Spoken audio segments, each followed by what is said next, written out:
परमो धर्म की। देवादिदेव श्री शांतिनाथ भगवान की। आचार्य गुरुदेव श्री विद्यासागर जी महाराज की। आचार्य समय सागर जी महाराज की।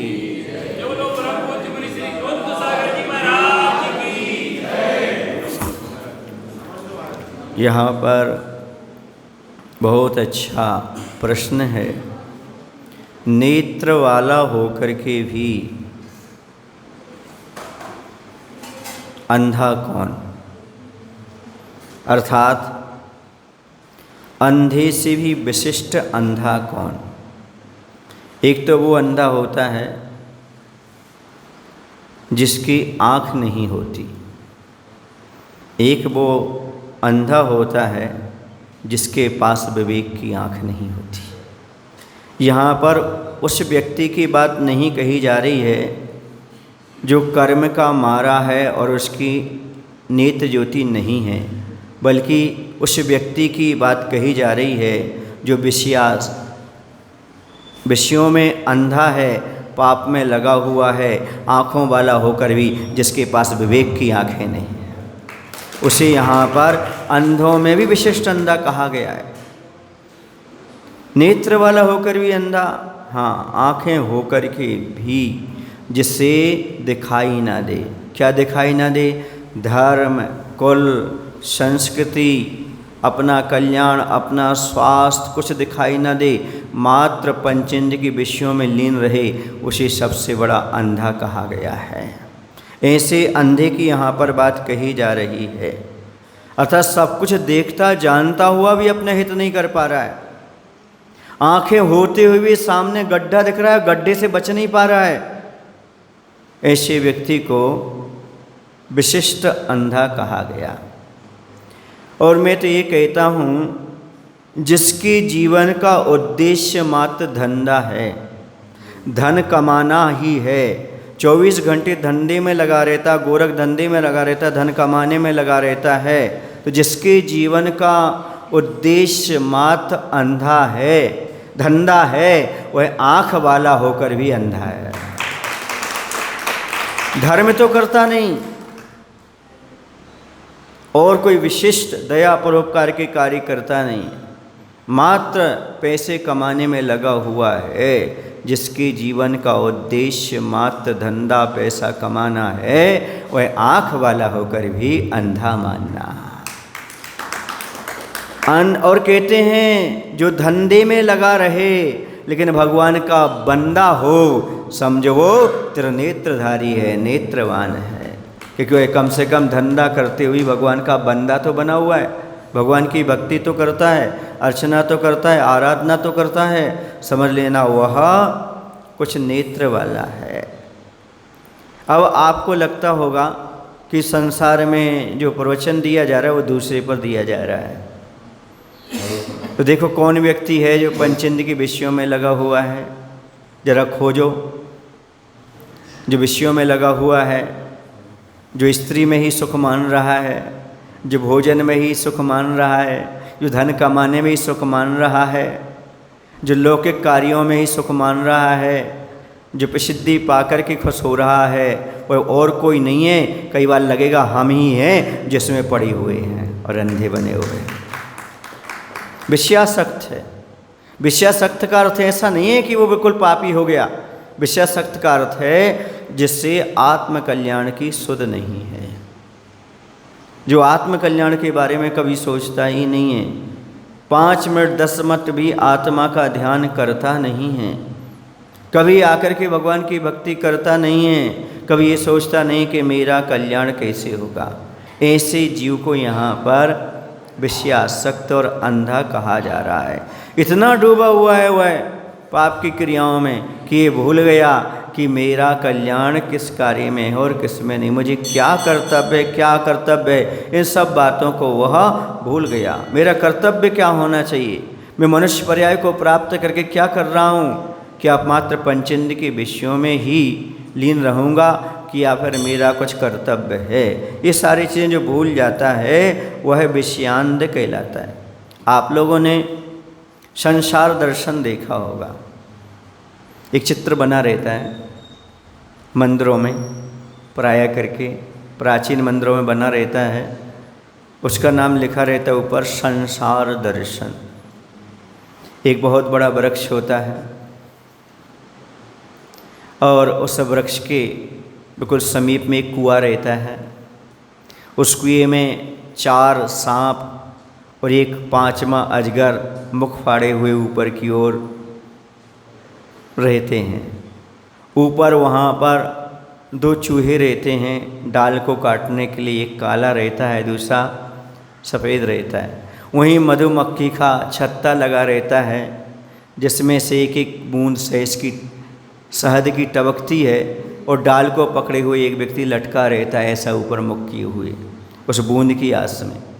और वहीं बाजू में एक विमान रहता है जिस विमान पर देव रहता है। देखा आप लोगों ने ऐसा समझा। और एक चीज़ और, उस वृक्ष को एक हाथी अपने सूंड में लेकर के उखाड़ने के लिए तैयार रहता है। यह संसार दर्शन का चित्र आपको मंदिरों में मिल जाएगा, आप देख करके आ जाते होंगे। लेकिन ये चित्र मैंने पहले भी देखा था, कब 10वीं क्लास के पहले भी देखा था और ये पहले जाना था।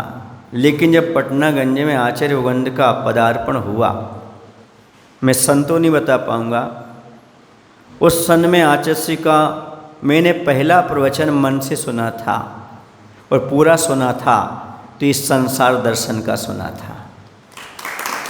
और सुन कर के लगा था कि एक शहद की बूंद के लिए हमें अपना जीवन बर्बाद नहीं करना चाहिए। वो संसार दर्शन कैसा है आपको मालूम? कैसा है वो संसार दर्शन? नहीं मालूम।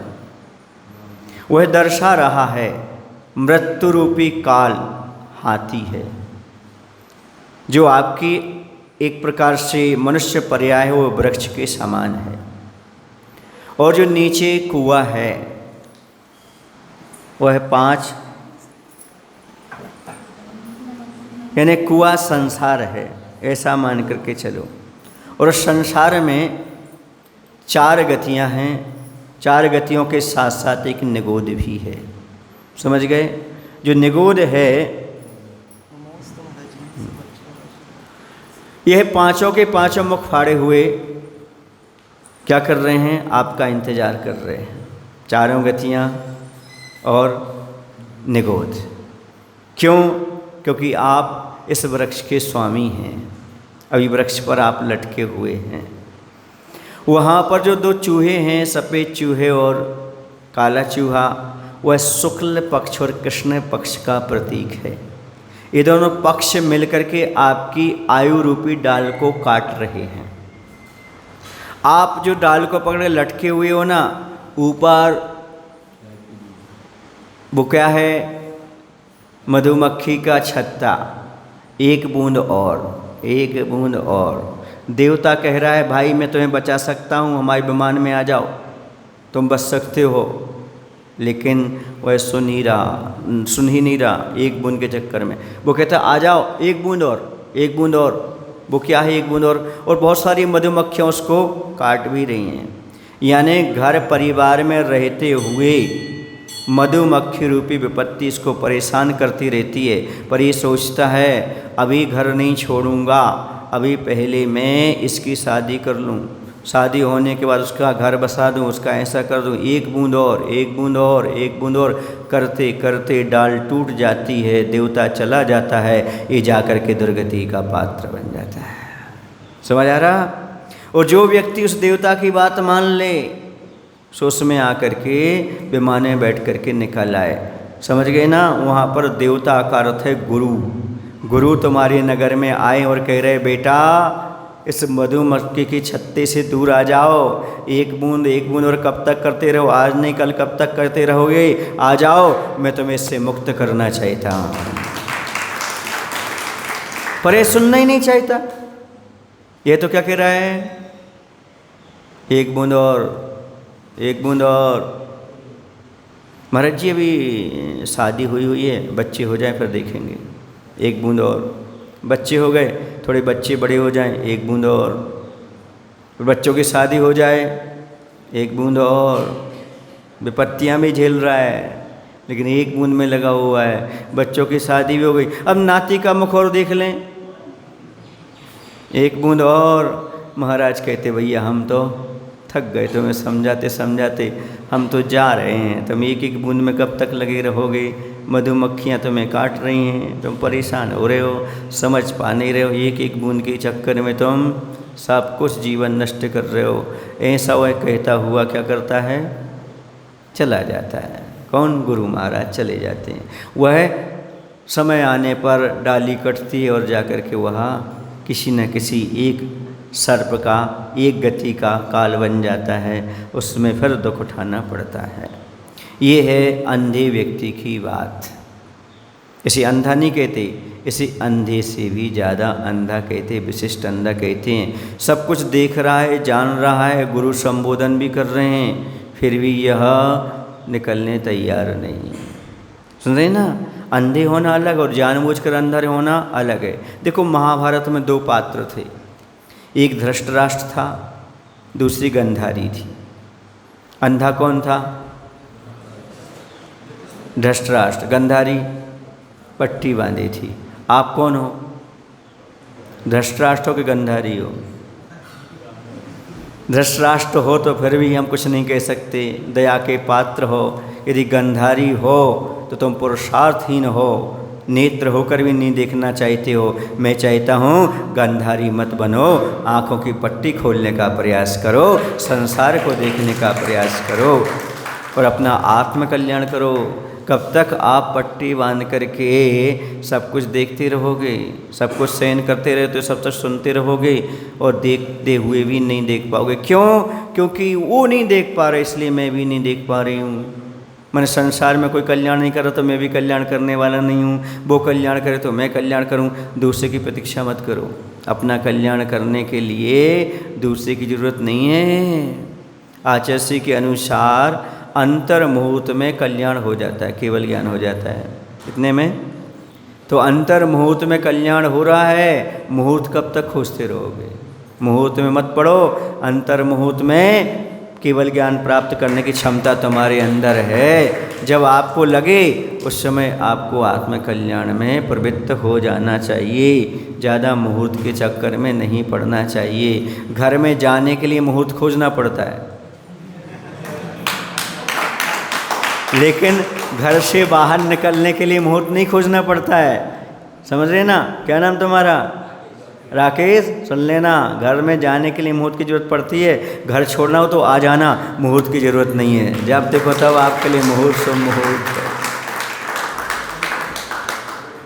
अच्छा ये बताओ, उल्टी करने के लिए मुहूर्त खोजते हो क्या? हाँ, जब जी मचले तभी उल्टी हो जाती है। इसी प्रकार से जैसे जी मचलता है और आप उल्टी कर देते हो, वैसे जब इच्छा हो तब घर का त्याग कर देना चाहिए। शादी के लिए मुहूर्त खोजा जाता है, तलाक के लिए नहीं। तलाक तलाक तलाक 3 बार बोल दो तलाक हो जाता है। वैसे ही संसार ग्रहण करने के लिए मुहूर्त खोजा जाता है। संसार का त्याग कर दो, 3 बार बोलो त्याग त्याग त्याग, संसार का त्याग कर दो, कोई मुहूर्त की जरूरत नहीं है।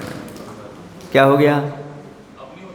अरे ठीक है, मतलब मायना समझ जाओ इसके लिए मैं क्या कहना चाह रहा हूँ।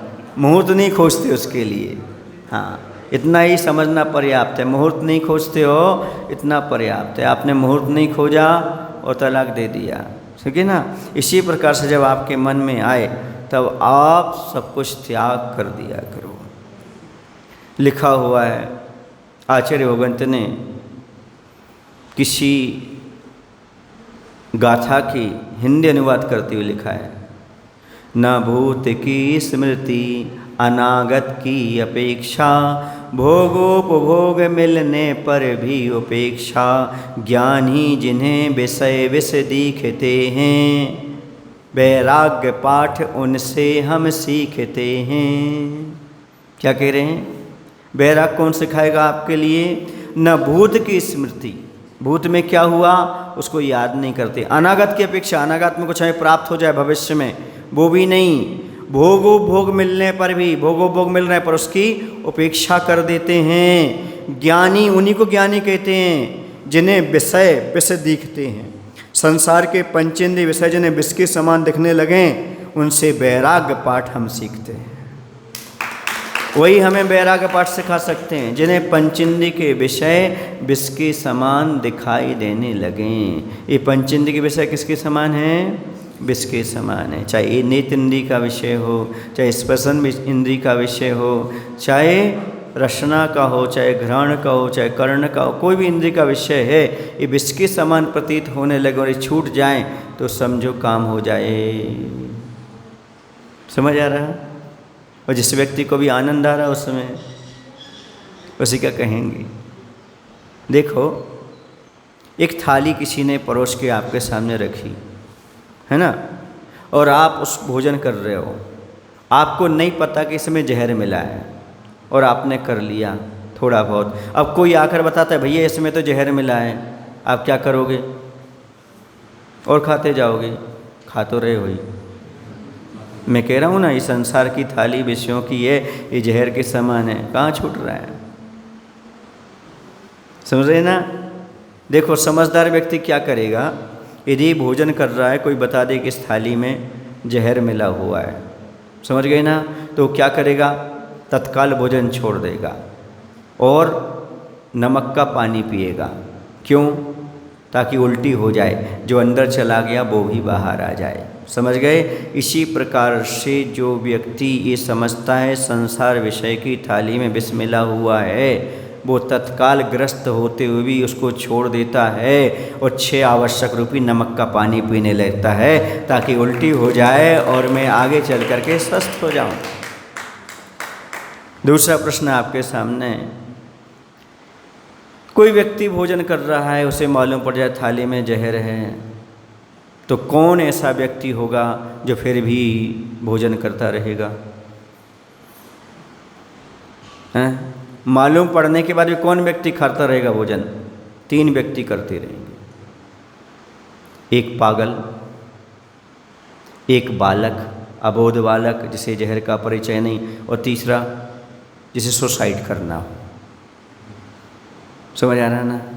अब मान लो आपको मालूम पड़ गया गुरुओं की कृपा से कि संसार विषय थाली विष मिला हुआ है, आप फिर भी सेवन कर रहे हो। बालक हो क्या? पागल हो क्या? फिर तीसरा ऑप्शन बचता है, सुसाइड करने जा रहे हो। अभी बच जाओ। मैं कहता हूँ पागलपन छोड़ दो, बालकपन छोड़ दो और आत्महत्या के भाव छोड़ दो। अब तो कल्याण के भाव पैदा करो, उस थाली का त्याग करो, क्योंकि मालूम पड़ गया है ज्ञानी जिन्हें विषय विष दिखते हैं, वैराग्य पाठ उनसे हम सीखते हैं। यदि आपको सिखाया जा रहा है, आपको बताया जा रहा है, तो उस थाली से थोड़ा तो दूर हटने का प्रयास करो। समझ आ रहा ना? चलो भाई, यदि थाली अंदर का भोजन अंदर चला गया है, तो अब कम से कम नमक का पानी क्या बताया मैंने? 6 आवश्यक, कम से कम 6 आवश्यक का पालन करो, ताकि उल्टी हो जाए, कुछ तो बाहर निकले और अंदर जो जहर है वह रक्त में ना फैल पाए और सुसाइड होने से बच जाए। आत्मघात से कम बचने का प्रयास करो, तभी जीवन में कुछ किया जा सकता है। यहाँ पर प्रसंग चूँकि चल रहा है, जो आँख वाला होकर भी अंधा है, उसकी बात कही जा रही है। आज वर्तमान में कुछ युवक और युवतियाँ आँख वाले होकर भी अंधे हो रहे हैं। उन्हें ना धर्म दिख रहा है, ना कुल दिख रहा है, ना माता पिता दिख रहे हैं, ना भविष्य दिख रहा है और ना जीवन दिख रहा है। वो किसी से भी प्रेम कर लेते हैं और घर को छोड़ करके, धर्म को छोड़ करके कहीं भी भाग जाते हैं।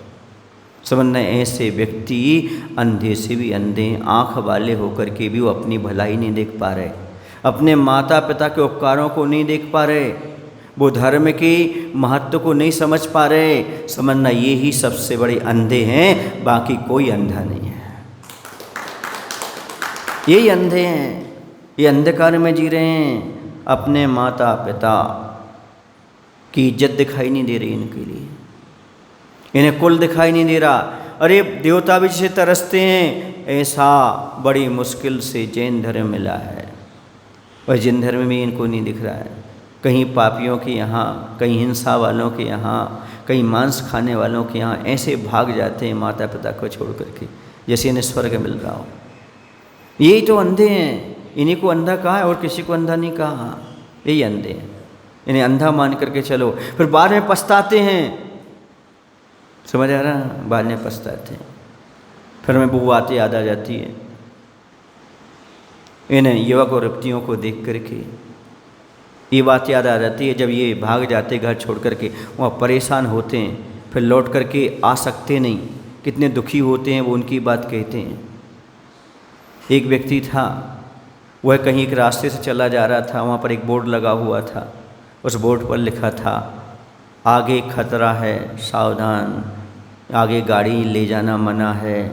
लेकिन वह गाड़ी को आगे ले जाता नहीं, मानता है, आगे जाता है, उसकी गाड़ी गड्ढे में गिर जाती है, ना वह निकल पाता है और ना आगे बढ़ पाता है। बड़ी मुश्किल से कोई दूसरा निकाल करके लाता है, उसी बोर्ड के पास आता है तो इस तरफ लिखा था बोर्ड में, सावधान, आगे रास्ता अवरुद्ध है, आगे ना बढ़ें, और उसके पीछे लिखा था, अब आई अकल ठिकाने। बस उनको उसी समय समझ में आता, उनकी अकल कब आती है, तभी सब करने के बाद। फिर अब क्या, अंधा जब जा कर के कुएं में गिर गया, अब आँखें लगाने से, ऑपरेशन करने से कोई फ़ायदा नहीं, उसका जीवन तो वैसे ही खराब हो जाता है। जिस बात को समझो, नेत्र रहते हुए, समय रहते हुए अकल ठिकाने आ जाए तो अच्छी बात है, वरना वहाँ पर भटकने से क्या मिलने वाला है, वहाँ जाने से क्या मिलने वाला है। इसी को बोलते हैं अंधों में भी अंधा, देखते हुए नहीं देख पा रहा कि मेरा हित किस में है, मेरा हित किस में है। अरे जिन माता पिता ने मुझे पाला पोसा, वो भी नहीं दिखाई दे रहा, उनको उपकार भी दिखाई नहीं दे रहा, उसको न कुल दिख रहा है, न धर्म दिख रहा है, न इज्जत दिख रही है, और दूसरे के साथ भाग रही है। ऐसे लड़के और लड़की ही सबसे बड़े अंधे हैं। ऐसे अंधों को रोशनी प्रदान करो पाठशाला के माध्यम से, साधु संगति के माध्यम से, ताकि वो अंधे होने से बच सकें, उनका ऑपरेशन समय रहते हो सके। ऐसा कुछ प्रयास करो, क्योंकि ये सब विषयांध हैं, पड़े हुए हैं, सब कुछ देख रहे जान रहे, लेकिन नहीं, मोह की पट्टी बांध करके चल रहे हैं। समझ गए? जान बूझ कर अंध बने हैं, आँखन बांधी पाटी, जिया एक जग धोते की ठाठी। समझ गए ना? ये धोखे की ठाठी माने बर्तन है, ये थाली है। जानबूझ करके अंधा बने हो, किसी ने अंधा बनाना नहीं, तुम धृष्टराष्ट्र नहीं हो, तुम तो गांधारी हो, क्योंकि तुमने जानबूझ कर क्या बांध ली, आंखों पर पट्टी बांध ली है। अभी एक घटना मेरे सामने आई, उनके परिवार के हमसे आशीर्वाद लेकर के गए, महाराज हमें आशीर्वाद दो ताकि हमारी बच्ची भाग ना जाए। उन्होंने कहा क्यों? बोले बाहर पड़ी है और बाहर रहने का उसका अरमान है, और वहाँ बाहर रहते रहते एक लड़के से उसकी पहचान हो गई, वह भागेगी। मैंने कहा भाई उसको यहाँ लेकर आओ। बोले आती नहीं, पढ़े लिखे हैं, कैसे समझाएं, क्या करें, और आत्मघात करने की बात करते, बड़ा मुश्किल हो रहा है। समझ गए ना? फिर कुछ देर बाद सूचना आई, महाराज जी वो तो चली गई। कैसे चली गई? आप लोग कहाँ थे? कुछ नहीं, उसने सुबह सुबह चाय में कुछ ऐसा पदार्थ मिला दिया, सारे घर के बेहोश हो गए और उसको लड़के के साथ भाग गए। इसे क्या बोलेंगे? अंधे नहीं बोलेंगे। जिन माता पिता को बेहोश करके गए हो तुम, ये तुम होश खो गए कि आगे चल कर के तुम्हारे ऊपर आने वाला है बेटा। भाई बेहोश करके तुम्हारे साथ क्या करेंगे वहाँ भगवान जाने, क्योंकि तुमने माता पिता को बेहोश किया है। अब तुम्हें इसका फल मिलेगा, 2-4 साल में ही मालूम पड़ जाएगा कि तुम्हें बेहोश करके उन्होंने क्या क्या किया। क्योंकि आजकल धंधे बहुत चल रहे हैं, व्यापार बहुत चल रहा है, पाप बहुत चल रहा है। इस बारे में आज की बेटियों को समझने की आवश्यकता है, और जो बेटी समझ जाए तो ठीक है, नहीं समझ जाए तो गई काम से। इसलिए अपने बच्चों को थोड़ा सा बचाने का प्रयास करो। एक बात और कहना चाहता हूँ, अभी गर्मियों की छुट्टी लगी हुई है। गर्मियों की छुट्टी में अच्छी बात है कि आपके बच्चे खेलें कूदें, ये भी अच्छी बात है कि कुछ आर्ट सीखें, पर मैं कहता हूँ जो नृत्य आदि सिखाया जाता है इसमें सावधानी रखें, क्योंकि बच्चे इसमें दिग्भ्रमित होती हैं। यदि वो साधु संगति करती हैं, पाठशाला आती तो बच्ची रहती हैं, वरना वो बच्ची डांस सीखते सीखते पता नहीं क्या गड़बड़ कर देती हैं और डांसर के साथ ही भाग जाती हैं। ये सावधानी रखो बंधो, गर्मियों की छुट्टियों में बच्चियों को बचाने का प्रयास करो। समझ गए ना? फिर कैसे करें महाराज जी, गर्मियों की छुट्टियाँ कैसे बिताएं? तो गर्मियों की छुट्टी बिताना है तो अपने रिश्तेदारों के पास जाते हैं लोग, कहीं घूमने के लिए जाते हैं, पिकनिक स्पॉट पर जाते हैं कुछ लोग, बच्चे खेल कूद करते हैं, ठीक है। लेकिन इसके साथ साथ मैं कहना चाहता हूँ यदि नगर में पाठशाला हो तो बच्चों को पाठशाला जरूर भेजो। यदि नगर में साधु हो तो साधु संगति अवश्य कराओ, स्वाध्याय कराओ, कुछ आत्म कल्याण के संस्कार छुट्टियों में देने का प्रयास करो ताकि जीवन भर उनके लिए काम में आ सके। ये तो छुट्टियों के दिन में बच्चों को कराना चाहिए, अच्छी शिविर लगाना चाहिए जिसके माध्यम से बच्चों को शिक्षण मिल सके। 10 दिन का सही, 20 दिन का सही, लेकिन एक शिक्षण शिविर लगाओ बच्चों के लिए ताकि उनमें धार्मिक संस्कार आ सकें, वह धर्म को समझ सकें, कर्म को समझ सकें, हम श्रावक क्यों हैं, हमारा क्या कर्तव्य है क्या नहीं है, माता पिता के प्रति क्या कर्तव्य है, ये समझ सकें। गर्मियों की छुट्टियों में ऐसे शिविर भी आयोजित करना चाहिए। पूरी नगर के बच्चों को आमंत्रित करो, 8 दिन का 7 दिन का शिविर लगाओ जिसके माध्यम से सारे बच्चे कुछ शिक्षण ग्रहण कर सकें। समझ आ रहा है ना? है तो पुरुषार्थ करना पड़ता है, थोड़ी मेहनत करना पड़ती है, लेकिन यदि संस्कार बचपन में डल गए तो समझो जीवन भर उसको काम में आने वाले हो। संस्कार में बचपन में नहीं डले तो जीवन भर उनका दुख उठाना पड़ता है। इसलिए मैं कहना चाहता हूँ कि ये अंधे लोग हैं जो मात्र विषयों में लगे हुए हैं, न स्वयं का कल्याण समझ रहे हैं और न दूसरे का कल्याण समझ रहे हैं। जब मैं आदि पुराण ग्रंथ पढ़ रहा था उसके 2य अध्याय में 464 पृष्ठ पर एक बहुत अच्छी बात मिली थी। वो बात ये मिली थी कि इन विषयों में जो सुख होता है वह दुख का ही महत्व है, क्योंकि जो व्यक्ति करेला खाते हुए से मीठा समझ रहा है समझो से भूख की ही कृपा है। करेला कैसा होता है? कड़वा, लेकिन मीठा क्यों लग रहा है? क्योंकि भूख लगी हुई है। ऐसे इस संसार में इतना दुख है, इतना दुख है कि पंचेंद्रिय के विषय दुखी हैं लेकिन उसे सुख जैसे प्रतीत हो रहे हैं। कड़वा भी मीठा लगता है कब? जब भूख लगी हो। तो ऐसे कह रहे इतना दुख है संसार में कि पंचेंद्रिय के विषय से सुख रूप प्रतीत हो रहे हैं, वरना पंचेंद्रिय के विषय सुख जैसे लगते ही नहीं। देखो ना, चक्रवर्ती महाराजा लोग जो होते हैं इतने सारे विषय सुख भोगने के बावजूद भी बैरागी रहते हैं। क्यों? क्योंकि उनके पास बाहर का दुख कम रहता है, और बाहर का दुख कम रहता है ना तो समझते हैं पंचेंद्रिय विषयों में नहीं पड़ते, वो आत्मकल्याण में लग जाते हैं। कभी कभी दुख बैराग का कारण बनता है और कभी कभी अति दुख धर्म से दूर भी कर देता है, ऐसा भी रहता है। अरे भैया इतना धर्म किया मुझे क्या मिला, ऐसा सोचकर लोग धर्म से दूर हो जाते हैं। और कुछ लोग सोचते हैं भैया देखो पिछले भाव में धर्म नहीं किया था इसलिए आज दुख भोग रहा हूँ, आगे कम से कम अच्छा हो इसलिए आज हमें धर्म ध्यान करना चाहिए, ऐसा भाव उनके अंदर पैदा होता है। समझ आ रहा है? आपने कभी पिंजरे के पंछी को देखा? उस पिंजरे के अंदर ही खाता पीता उसी में लग रहता है, बाहर कुछ नहीं देख पाता, वो कोई आनंद नहीं ले पाता, ना उड़ने का, ना घूमने का, ना किसी प्रकार का, ना आकाश की ऊंचाइयाँ पाने का। ऐसी दशा विषयों में आसक्त व्यक्ति की रहती है। इन दोनों में कोई अंतर नहीं है। जो विषयों में आसक्त है वो पंचेंद्रिय की पिंजरे से बाहर ही नहीं निकल पाता, आत्मा का, आत्मरूपी आकाश का आनंद ही नहीं ले पाता, देवशास्त्रों की आराधना का आनंद नहीं ले पाता। वह मात्र पिंजरे के पंछी जैसा उसी में घूमता रहता है, उसी में खाना पीना, उसी में सब कुछ करता रहता है। ऐसे पिंजरे के पंछी में और विषयों की कैद में व्यक्ति में कोई अंतर नहीं होता। कुछ पिंजरे के अंदर पंछी मजबूर से रहते हैं और वो सोचते कब पिंजरा खुलेगा और मैं बाहर उड़ जाऊंगा। समझ आ रहा है ना?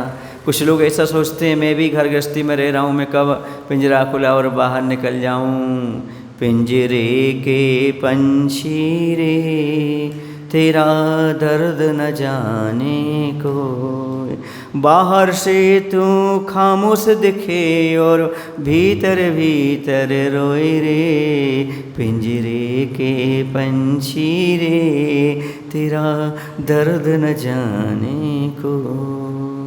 अब पिंजरे के अंदर कैद तो हो गया है, निकलना चाह रहा है, पंख कट चुके हैं, कैसे निकलूं, क्योंकि अब विस्तार कर लिया है। यदि घर छोड़कर जाता हूँ तो कायर कहलाऊँगा, अभी जिम्मेदारियाँ पूरी करना पड़ेंगी। पिंजरे के पंछी रे तेरा दर्द न जाने कोई, बाहर से तू खामोश रहे और भीतर भीतर रोए।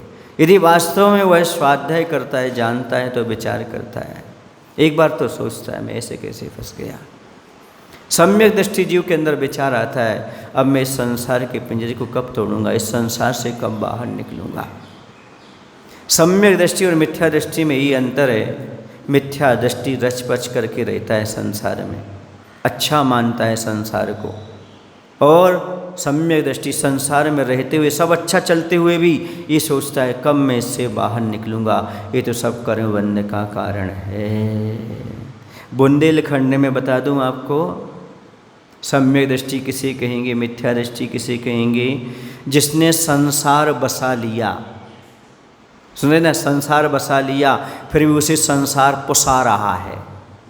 पुसा रहा मतलब अच्छा लग रहा है, समझो मिथ्या दृष्टि है। और जिसने संसार बसा लिया है, बाद में उसे बसा रहा है, उसमें दुर्गंध आ रही है, समझो सम्यक दृष्टि है। पुसा रहा है कि बसा रहा है। यदि वह संसार आपके लिए बसा रहा है, सुने, दुर्गंध मारता लग रहा है, तो समझना आप सम्यक दृष्टि हो। और नहीं, अभी तो आनंद सब बढ़िया चल रहा है, आनंद क्या रखा है, सब रखा हुआ है, तो समझो मिथ्या दृष्टि हो। अब आप स्वयं आकलन कर सकते हो, आपको घर परिवार में रहते हुए कैसा लगता है, कब इससे निकल करके कल्याण करो। इसलिए नहीं कि घर में दुख है, इसलिए नहीं कि कोई हमारी प्रतिकूल है, नहीं, सब अनुकूल होते हुए कब लगे कि ये सब कर्म बंधन के कारण हैं। ये परिवार है, यहाँ राग द्वेष मोह के अलावा कुछ नहीं मिलना, 5 पापों के अलावा कुछ नहीं मिलना। इससे कब मैं ऊपर उठूँगा, कब मैं आत्म कल्याण करूँगा, ऐसा भाव जीवन में आए तो समझना सम्यक दर्शन हो रहा है। हमें सच्चा श्रद्धान संसार पर हो गया, सच्चा श्रद्धान हमें तत्वों पर हो गया, समझ गए ना। वरना तो मैं सम्यक दृष्टि हूँ, मैं सम्यक दृष्टि हूँ, ऐसे कहते कहते तो वर्ष बीत गए, उससे कोई फायदा नहीं। सम्यक दृष्टि घर में रहते हुए कर्तव्य की दृष्टि से रहता है, बाकी इन विषयों में पड़ता नहीं, इनसे बाहर निकलने का प्रयास करता है। समझ आ रहा? थोड़ा सोचो, विचार करो। एक बार मैं विदिशा में था, मैंने देखा, छत पर था, वहाँ से सामने पटरी दिखाई देती थी, एक कॉलोनी है वहाँ पर, और वहाँ पर फाटक तो दिखाई नहीं देता, फाटक से थोड़ी ऊंचाई पर दिखाई देता था। एकदम एक आवाज़ आई बहुत ज़ोर से लोगों के चिल्लाने की, और एक आदमी ऊपर फेंका हुआ दिखाई दिया ऐसे, और ज़मीन पर गिरा। मैंने कहा ये क्या हो गया, इसको दिखा नहीं क्या, ट्रेन आ रही है, फाटक नहीं दिखा। अब देखो, नेत्र वाला होकर के अंधा कैसे, वो कर्णेंद्रिय के विषय में अंधा था, वो अपने कान में ईयरफोन लगाए हुए था, और बाइसिकल लिए था, बाइसिकल समझते ना, साइकिल, और फाटक लगा था, सारे लोग खड़े हैं आजू बाजू में, उस साइड से जो जगह होती ना फाटक की वजह, वहाँ से निकलता जा रहा, लोग आवाज़ भी लगा रहे, भाई वो ट्रेन आ रही, दिख नहीं रहा, एक उसको सुनाई नहीं दे रहा, क्योंकि विषयासक्त है, गाना सुन रहा था, और बस ठोकर लगी ट्रेन की और चला गया। इसी को बोलते हैं आँख वाला होकर भी अंधा, दिखाई नहीं दिया उससे, क्योंकि किस में आसक्त है वो, एक विषय में, कर्णेंद्रिय के विषय में, एक विषय में सामने दिखाई दे रहा है, पर पंचेंद्रिय के विषयों में लगा हुआ व्यक्ति कितना हित करता है, ये तो वो ही जानता है। इस प्रकार की स्थिति जीव की होती रहती है। एक गेम में लोग डूब जाते हैं। एक गेम था, चांदपुर की बात है, रहेली के पास एक चांदपुर गांव है, वहाँ पर एक लड़का था, वो खेलता था गेम, कौन सा गेम आता था वो, पबजी, हाँ पबजी खेलता था। और पबजी खेलते खेलते उसको इस मोड़ पर ले गए, उसको जंगल ले गए वो मोबाइल वाले, उस पर कुछ करते करते जंगल में जाके उसने अपने आप को मार डाला, इस स्टेज पर पहुंचा दिया, मर गया। इसे क्या बोलेंगे, अंधे नहीं तो क्या। ऐसा कोई खेल है उसके ऐसे माइंड घुमाते घुमाते घुमाते घुमाते ऐसा कर देते हैं। किसी को पबजी से मर गया, मैंने सब्जी से मरते हैं, वो जहर हर खा करके पबजी से कैसे मर गए, पबजी को है, बोले खेल है एक, समझ आ रहा। ऐसा घुमा घुमा करके कर देते हैं, ऐसी दशा होती है। ये विषयांध जीवों की दशा, किसकी। इसलिए स्वयं विषय ग्रहण ना करो और विषय ग्रहण करने वालों से दूर रहो, तभी अपना कल्याण कर पाओगे, वरना नहीं। समझ आ रहा ना। इसलिए कह रहे हैं विषयों में मत खेलो। आचार्य ने लिखा है कि विषयों से क्यों खेलता, विषयों से मत खेल, वामी में क्यों हाथ डालता। सांप जिसमें रह रहा है उस वामी में हाथ डालने वाला क्या होगा, क्या सुरक्षित रहेगा क्या। ऐसे विषयों से खेलने वाला कभी सुरक्षित रहेगा क्या, इसी सोचने की आवश्यकता है। एक तो सांपों से खेलो मत, खेलते हो तो सुरक्षा रखो अपनी। एक व्यक्ति था, वह सांप पकड़ता था, किसी घर में सांप हो उसी को बुलाते थे, वो पकड़ करके ले जाता था। वो हाथ में कपड़ा बांधता था यहाँ से लेकर के पूरा इतना तक, और सांप को पकड़ता था, सांप लौट के फंड मारता था तो कपड़े पर लगता था, उसको लगता नहीं था। वो एक टीन रखता था, टीन में डाल करके बंद करके वो ले जाता था। एक बार पता नहीं क्या हुआ, इतना खतरनाक सांप हुआ था, उसने मारा तो वहीं चला गया वो। समझ गए ना। आपको याद होगा चिनौआ, चलो बात। तो इस प्रकार से क्या है ये सब, जैसे मैं उदाहरण दे रहा था, जैसे कि वह सांप पकड़ने वाला एक न एक दिन सांप के द्वारा काटा जाता है, अपना जीवन समाप्त कर देता है, वैसे विषयों में आसक्त व्यक्ति एक दिन विषयों से ऐसा ठगाया जाता है, मर करके दुर्गति का पात्र होता है। इसलिए विषयों से बचने का प्रयास करें। बोलो महावीर भगवान की जय। आचार्य गुरुदेव श्री विद्यासागर जी महाराज की जय। हे प्रभु, हम सभी पंचेंद्रिय के विषयों में आसक्त ना रहें, कम से कम घर गृहस्थी में फंसे होते हुए भी हम लोग भगवान की पूजन कर सकें, दान दे सकें, स्वाध्याय कर सकें, संयम नियम का पालन कर सकें, ऐसी शक्ति, ऐसी बुद्धि देने की कृपा करो। नमो शिव भगवान, नमो शिव भगवान, नमो शिव भगवान, नमो शिव।